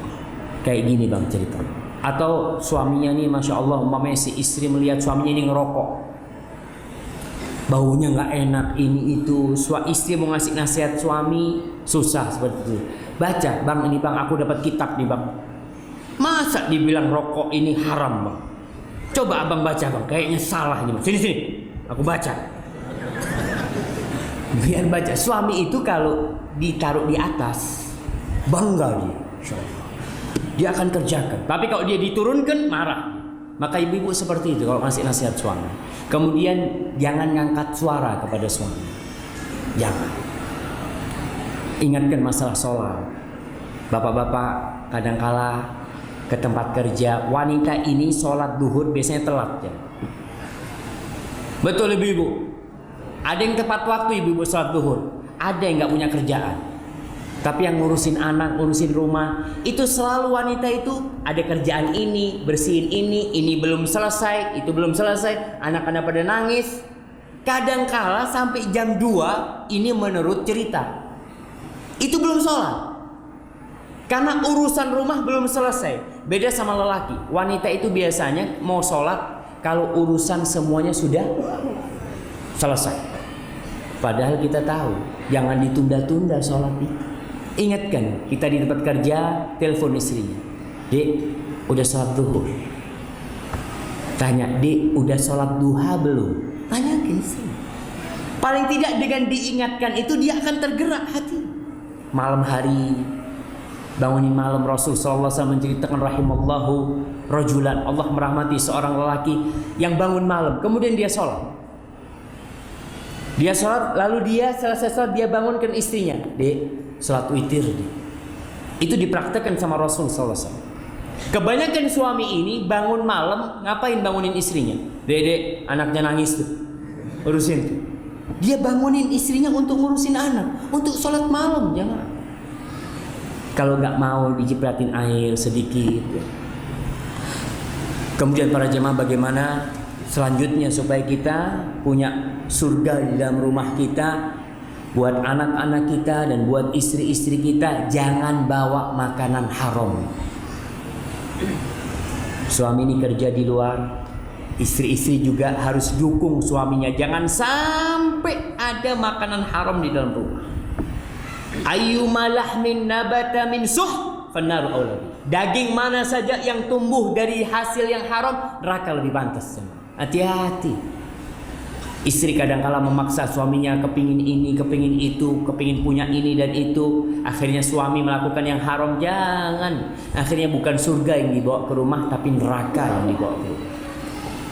Cukup yang halal, walaupun sedikit, yang penting halal. Untuk anak, bagaimana supaya kita punya anak-anak yang soleh dan soleha, yang bisa mendoakan orang tuanya tatkala orang tuanya meninggal. Jangan lupa niat ketika mendatangkan istri dan baca doa. Baca doa. Dalam Islam itu ada doanya ketika seorang suami atau seorang istri sedang mendatang. Kemudian berikan nama yang baik. Antum carikan nama yang baik, bukan yang gaya. Kebanyakan ibu-ibu itu kalau cari nama, banyak yang minta nama sama saya. Ustaz, minta nama Ustaz yang belum ada di kota Jambi. Antum mau cari nama yang aneh atau apa? Kasih nama-nama yang baik. Nama-nama para nabi. Abdurrahman, nama-nama yang paling dicintai Allah, kata Nabi alaihissalatu wasallam adalah Abdurrahman dan Abdullah. Kasih nama. Kasih nama para nabi, Nabi Ibrahim alaihissalam, Nabi Muhammad sallallahu alaihi wasallam ketika punya anak dikasih nama siapa? Ibrahim. Abdullah ibn Salam ketika punya anak, nama anaknya sama Nabi alaihissalatu wasallam dikasih nama Yusuf. Nggak repot cari nama baik itu jemaah. Cuma kebanyakan kita cari nama yang aneh, yang tidak ada di kampung kita.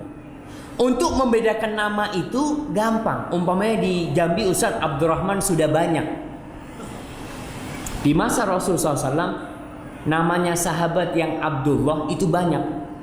Tapi bagaimana membedakan? Dengan bin. Ada Abdullah bin Umar, ada Abdullah bin Amr, ada Abdullah bin Mas'ud, ada Abdullah bin Abu Bakar, ada Abdullah bin Zubair. Banyak. Bedakannya dengan binnya tadi, selesai. Nggak ada yang repot. Kita tetap dapat nama yang baik. Dan ini termasuk kebaktian anak sama orang tua. Termasuk anak berbakti kepada orang tua, nama bapaknya selalu disebutkan di belakang nama dia.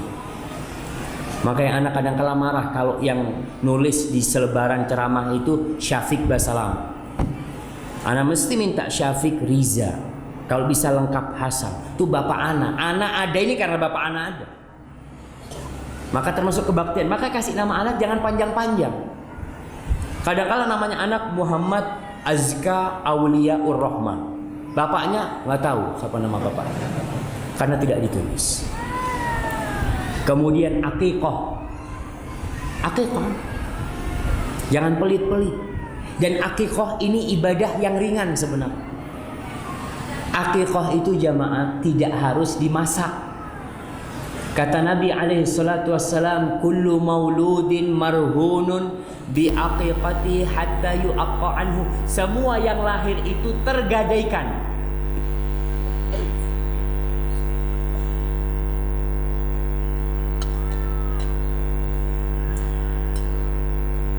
Alhamdulillah. Semua yang dilahirkan itu tergadaikan. Sampai kapan? Sampai dipotong akikah. Sunnahnya dipotong tanggal ke-7, hari ke-7. Nggak bisa 14, nggak bisa kapan saja. Yang penting orang itu tergadaikan terus sampai dipotong akikah. Dan akikah ini seperti kurban. Bisa kita makan, bisa. Tapi ada sebagian yang disedekahkan. Umpamanya ini orang potong kambing. Kambing gibas kalau kurban berapa bulan umurnya? 6 bulan. Di Jambi berapa juta? 800.000 dapat. Kambing umur 6 bulan. Hah? Dapat? Dapat enggak? Masya Allah. Berapa juta? 2 juta. Wah, 6 bulan. Di sini mahal. Wallahu a'lam. Tapi di Jawa 800 dapat. Nanti kita kirim dari Jawa ke sini. Iya 800 dapat. anak punya sepupu itu jualan kambing. Anak tanya, umur 6 bulan dapat 800, dapat 700 pun dapat kalau kita bisa cari. Dan itu nggak harus dimasak, kita potong, lalu dagingnya kita bagikan mentah, selesai akikoh. Cuma kita kan harus bikin acara, masak nasi merah, nasi ini itu, akhirnya jadi 2 juta, 3 juta, 4 juta. Nah. Dan antum bisa separuhnya disedekahkan, separuhnya buat makan. Boleh. Jadi seakan-akan antum akikoh cuma separuh. Yang separuh bisa antum makan, nggak rugi gitu. Dan nggak ada rugi bermuamalah dengan Allah Subhanahu Wa Taala. Akikoh. Yang belum akikoh sampai sekarang, ya akikoh kapan dia mampu. Kemudian berdoa untuk anak-anak kita. Orang tua ini, masya Allah, punya tanggung jawab besar dan doa dia dikabulkan oleh Allah Subhanahu Wa Taala. Allah menyebutkan tentang hamba-hamba yang soleh. Apa doanya? Rabbana hablana min azwajina wa dzurriyyatina qurrata a'yun waj'alna lil muttaqina imam. Kita lihat bagaimana doa Nabi Ibrahim. Rabbij'alni muqimas shalah wa min dzurriyyati. Ya Allah, jadikan aku orang yang mendirikan salat dan anak keturunanku. Kita kadang-kadang nggak baca tuh doa. Nabi Ibrahim aja baca, masa kita nggak baca? Setelah masalah doa, masalah pendidikan anak. Anak yang dilahirkan itu perlu dididik di rumah kita. Dan sekolah pertama anak kita adalah ibunya. Kenapa tadi kita bicara memilih istri? Karena sekolahan pertama anak kita itu ibu, bukan bapak, bukan. Karena secara realita bapak itu lebih sering di luar rumah. Sang anak akan nyusu sama ibu. Kalau ketika nyusu ibunya nyanyi dangdut, anaknya insya Allah besar nyanyi dangdut. Tapi ketika nyusu ibunya itu baca surat-surat pendek, insya Allah besar anaknya hafal surat-surat pendek. Maka di sini pendidikan anak itu penting sekali. Dididik apa? Segala kebaikan. Yang pertama adalah tauhid. Didik anak kita tentang tauhid. Karena sekarang tayangan-tayangan televisi yang ada menjauhkan anak kita dari tauhid. Untuk melihat anak-anak yang kadangkala bisa terbang. Ada yang pakai ikat kepala. Ya di tontonan-tontonan bohong. Superman bisa terbang. Batman, apalagi. Kalau yang gituan sih masih nggak parah. Tapi ada yang sudah mulai keyakinan bisa datangkan angin. Antum tahu ada film anak-anak itu apa yang bisa nguasain air? Hafal semua. Avatar. Tuh. Seakan-akan tidak ada Allah. Jangan. Anak itu lihat, dia bisa ngurusin, bisa datangkan angin, datangkan hujan, api. Na'udzubillah min dzalik. Seperti apa anak kita tumbuh besar apabila pendidikannya seperti itu? Didik dengan tauhid. Bagaimana Luqman Al-Hakim ketika memberikan nasihat kepada anaknya, wa idz qala Luqmanu libnihi wa huwa ya'idhuhu. Nanti itu bapak-bapak, ibu-ibu pulang dari sini, tolong dibuka surat Al-Luqman. Dibaca tuh. Ditulis poin-poin apa saja yang dinasihatkan Luqman kepada anaknya. Jangan kita ini cuma naruh anak kita ke pesantren, udah Ustaz tolong dibenerin anak-anak Ustaz.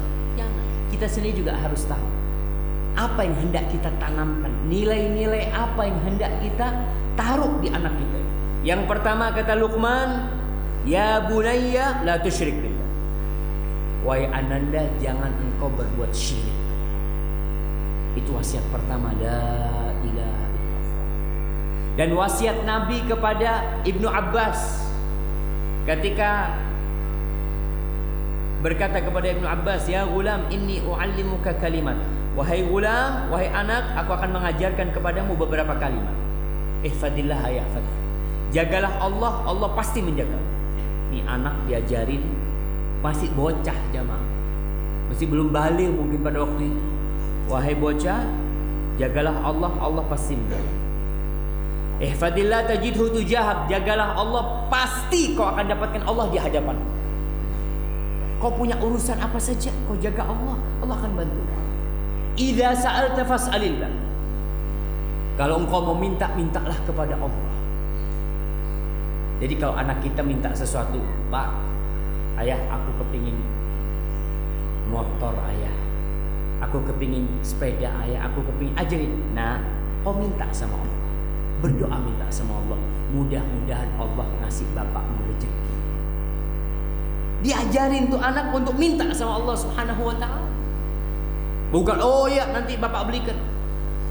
Ajarin bagaimana dia memohon kepada Allah. Wa idza sta'anta fasta'in billah. Kalau kau mau minta tolong sama Allah. Nabi tidak mengatakan alaihi salatu wassalam kepada Ibnu Abbas, kalau kau minta tolong kau datang kepada aku, tidak. Kau minta tolong sama Allah. Lalu diajarin sang anak keimanan. Wa'lam, ketahuilah wahai anak, annal ummata law ijtama'at.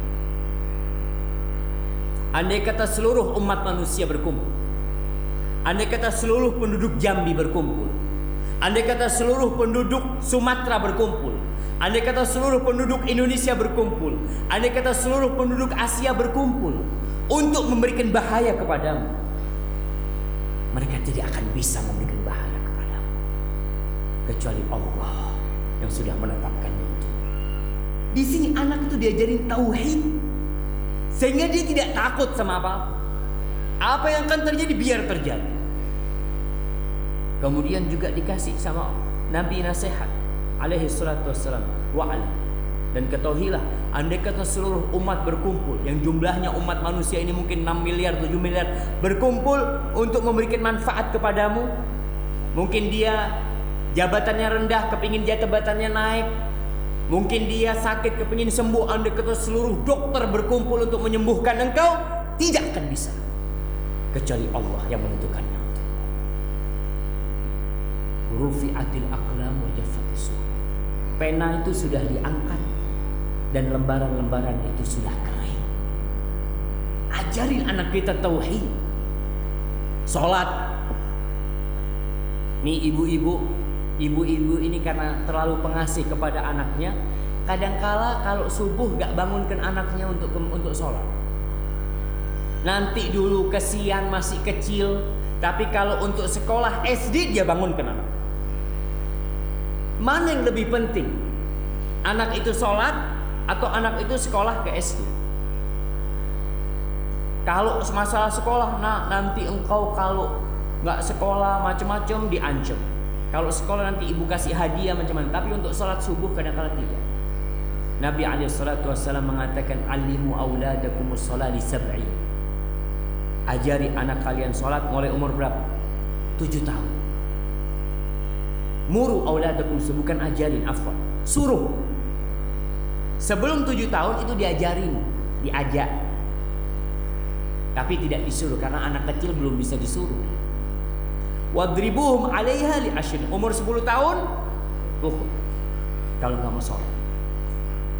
Islam memperbolehkan memukul, boleh memukul. Dalam Islam pendidikan memukul itu tetap dipakai. Sampai kapan? Sampai hari kiamat. Sampai hari kiamat. Selama memang ada yang menuntut untuk dipukul, dipukul. Tapi memukulnya tidak dengan emosi dalam Islam, nggak boleh. Tapi memukulnya dengan cinta dan kasih sayang. Maka para jamaah rahimakumullah, kita perlu mengkaji kembali apa saja pendidikan buat anak kita yang perlu kita ajarkan kepada mereka, sehingga mereka menjadi anak-anak yang soleh, yang bisa membaca Al-Quranul Karim dan mengamalkannya nantinya, dan bisa mendoakan kedua orang tuanya kelak ketika orang tuanya masih hidup dan meninggal dunia. Hadza wallahu a'lam bishawab. Itu yang bisa Anda sampaikan. Kita masuk ke sesi tanya jawab ya. Apabila benar yang Anda sampaikan itu dari Allah Subhanahu wa taala, Kalau ada yang salah dan kurang berkenan itu dari diri anak pribadi, Allah dan Rasulnya terbebaskan dari kesalahan itu. Baik.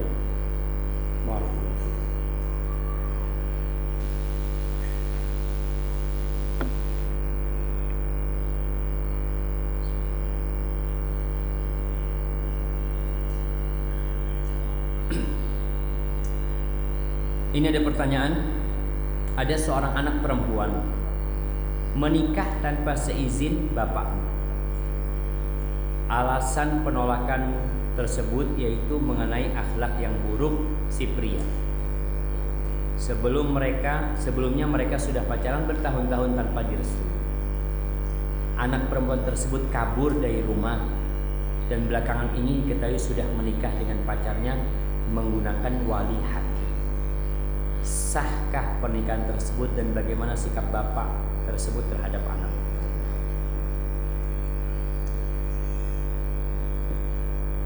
Jamaah rahimakumullah, sebelum menjawab pertanyaan ini, coba sang bapak itu merenung,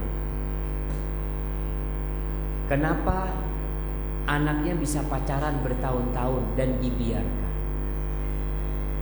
sehingga tatkala anaknya itu sudah basah-basah, sang orang tua minta anak itu mengeringkan bajunya. Kadangkala peristiwa-peristiwa tersebut seperti ini terjadi karena pembiaran dari orang tua. Dibiarkan. Kalau kita bicara hukum nikahnya nggak sah. Hukum nikahnya nggak sah. Karena walinya masih ada. Maka bagaimana sikap orang tua yang seperti ini? Ya sudah, kalau memang anaknya nggak bisa dikasih nasihat dan memang mungkin kesalahan orang tua yang membiarkan dahulu, dikawinkan anak. Kesian itu anak. Dikasih nasihat suaminya, karena memang tidak bisa bertindak apa-apa sekarang. Dulu seharusnya dilarang pacaran. Ini kan disebutkan tidak direstui, tapi tidak dilarang, dibiarkan. Apalagi pergaulan anak itu SMA, kumpul satu kelas, mau dilarang gimana? Memang kita biarkan anak itu seperti itu. Maka yang perlu dilakukan sekarang, dinikahkan kembali itu anak dengan wali bapaknya sambil dikasih nasihat. Mudah-mudahan mereka jadi lebih baik. Hada wallahu a'lam.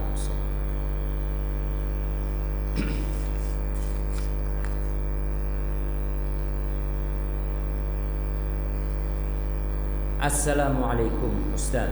Waalaikumsalam warahmatullahi wabarakatuh. Ana mau tanya, bagaimana dengan istri yang selalu mementingkan ayah dan ibunya daripada suaminya? Sang istri tidak pernah mendengarkan perkataan suami ketika bertentangan dengan pendapat ayahnya. Ya, ini perlu diluruskan jamaah. Seorang anak itu wajib berbakti kepada kedua orang tuanya. Namun tatkala seorang wanita itu menikah, bapaknya dia itu memberikan peralihan tanggung jawab. Kata seorang ayah mengatakan kepada menantunya, zawwajtuka wa ankahtuka makhtubataka binti fulana bimahar sekian. Lalu sang suami mengatakan gabil tuh, selesai, ada peralihan tanggung jawab. Yang dulunya sang wanita harus berbakti kepada orang tuanya nomor satu, setelah menikah jadi suaminya nomor satu. Kalau ada orang tua yang tidak mau, enak banget Ustaz. Anak yang membesarkan anak-anak, tahu-tahu dia harus berbakti kepada suaminya lebih daripada kepada orang tuanya. Memang seperti itu. Kalau kau nggak mau, jangan dinikahkan, jangan dikawinkan anak. Kau mengatakan zawwajtuka, lalu engkau mengatakan, nah kau jangan taat kepada suami. Dan Rasul sallallahu alaihi wasallam berpesan kepada seorang sahabat wanita, unduri aina anti minhu. Kau lihat tuh bagaimana sikapmu terhadap suamimu. Innama huwa jannatuki aw nar. Suamimu itu surgamu atau neraka. Beda sama anak laki. Anak laki ini surga dan nerakanya tetap orang tuanya. Kenapa? Karena tidak ada peralihan. Nggak ada tuh peralihan, itu nggak ada. Yang ada si lelaki ngambil anaknya orang. Tapi sang suami tetap berkewajiban berbuat baik kepada mertuanya. Nggak boleh suami memutuskan silaturahim antara istrinya dengan orang tua istri, nggak boleh. Tapi wanita yang seperti ini perlu memperbaiki diri. Dia tetap harus mendengarkan suaminya nomor satu. Jangan sampai suaminya nggak ridho. Bayangkan Rasul sallallahu alaihi wasallam mengatakan la tu'addil mar'atu haqqa rabbiha hatta tu'addiya haqqa zawjiha. Seorang wanita itu tidak bisa dikatakan menyelesaikan, menunaikan hak Allah sampai dia menyelesaikan hak suami. Seorang wanita tidak harus izin bapaknya untuk berpuasa sunnah, tapi harus izin suaminya ketika dia mau puasa sunnah. Ini karena suami memiliki hak yang besar. Maka tolong sang istri merujuk kembali ketika ada perintah bapaknya dan suami yang bertentangan, dia dengarkan perintah